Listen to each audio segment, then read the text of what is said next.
آج کا عنوان ہے آپ مجھے سارے جہاں سے عزیز ہیں۔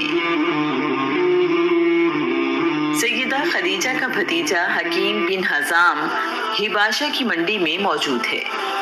حکیم غلام خریدنے کے لیے حباشہ آیا ہے۔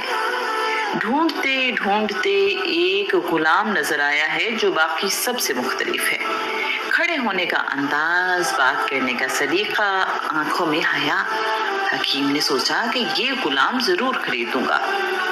آخر کار غلام 400 درہم میں خرید لیا ہے۔ قیمت بتا رہی ہے غلام عمدہ ہے۔ واقعہ کچھ یوں ہے، اس غلام کی عمر 8 سال تھی تو وہ اپنی والدہ کے ساتھ اپنے نانا کے گھر گیا۔ گھر کے باہر کھیل رہا تھا۔ باقی بچے گھروں کو واپس چلے گئے اور وہ اکیلا گھر سے باہر رہ گیا۔ قبیلہ بنی قین کا قافلہ ادھر سے گزرا۔ انہوں نے اکیلا بچہ دیکھا تو اسے اغوا کر لیا، اسے غلام بنا کر بیچ دیا۔ ایک آزاد اور معصوم انسان کو طاقت کے زور پر غلام بنا لینا اس زمانے میں پایا جاتا تھا۔ غلام کے والد اپنے بیٹے کے غم میں دن رات روتے رہتے ہیں۔ صبح ہوتی ہے تو بیٹے کے ملنے کی امید لیے تلاش میں نکلتے ہیں۔ رات تک جگہ جگہ تلاش کرتے ہیں۔ شام میں گھر لوٹ آتے ہیں۔ ساری رات بے چینی میں گزرتی ہے اور انتظار کرتے ہیں کہ کب صبح ہو تو تلاش کے لیے نکلیں۔ کئی سال گزر جانے کے بعد بھی وہ اپنے بیٹے کی جدائی کو بھلا نہیں سکے۔ بیٹے کی جدائی میں کھانا نہیں کھاتے۔ بیٹے کو یاد کرتے ہوئے شاعری کرتے ہیں۔ میں تمہاری جدائی میں روتا ہوں، یہ بھی نہیں جانتا کہ تمہارے ساتھ کیا ہوا۔ کیا تم زندہ ہو؟ کیا تم کبھی گھر واپس لوٹو گے؟ کیا موت تمہیں اپنے ساتھ لے گئی؟ خدا کی قسم، مجھے امید ہے تم ایک دن مجھے ضرور ملو گے۔ کیا تم کسی میدان میں ہو یا تمہیں کوئی پہاڑ کھا گیا؟ کاش مجھے یقین ہو کہ تم لوٹ آؤ گے۔ میں زندہ ہوں تو صرف اس امید پر۔ سورج نکلتا ہے تو تمہاری زندگی کی امید لے کر، دن ڈھلتا ہے تو تمہاری یادیں دے کر، ہوا چلتی ہے تو تمہاری یادیں خاک کے ساتھ لاتی ہے۔ میرا غم اور دکھ کب کم ہوگا؟ کیا تم مجھے کبھی ملو گے؟ غلام کے والد کی زندگی کا ایک ہی مقصد ہے، زندگی کا ایک ہی مقصد ہے، بیٹے کی تلاش۔ بیٹا بچپن میں اغوا کر لیا گیا، سکون آئے بھی تو کیسے؟ غلام خوش قسمت ہے کہ حکیم بن حزام نے اسے خرید لیا ہے۔ غلام حکیم بن حزام کو پسند آیا تو انہوں نے اپنی پھوپھی جان کو تحفے میں دے دیا۔ اب غلام سیدہ خدیجہ کی ملکیت ہے۔ یہ 596 عیسوی کا زمانہ ہے۔ سیدہ نے نکاح پر یہ غلام رسول اللہ صلی اللہ علیہ وآلہ وسلم کو تحفے میں دے دیا۔ رسول اللہ نے غلام کو دیکھتے ہی کہا، خدا کی قسم، اس کے چہرے سے شرافت ٹپکتی ہے، عقل اور ذہانت کے آثار بھی نمایاں ہیں۔ سیدہ بولی، سنا ہے یہ بہت ناز و نام میں پلا ہے۔ رسول اللہ نے غلام کو پیار سے دیکھتے ہوئے پوچھا، بیٹا تمہارا نسب کیا ہے؟ غلام نے جواب دیا، میرے والد کا نام حارثہ، دادا کا نام شرحبیل، پردادا کا نام کعب ہے۔ میرا تعلق قبیلہ بنی عزرہ سے ہے۔ میری والدہ ثعلبہ کی بیٹی ہے اور قبیلہ طے سے تعلق رکھتی ہے۔ رسول اللہ نے سیدہ خدیجہ سے کہا، کیا اب یہ غلام میرا ہے؟ سیدہ نے کہا، جی ہاں۔ رسول اللہ نے غلام سے کہا، بیٹا تم آزاد ہو، اب تمہیں غلامی کی مصیبت برداشت نہیں کرنی پڑے گی، میں تمہیں آزاد کرتا ہوں۔ اللہ کا رسول تو آیا ہی انسان کو انسان کی غلامی سے آزاد کرنے ہیں۔ پیدا ہوئے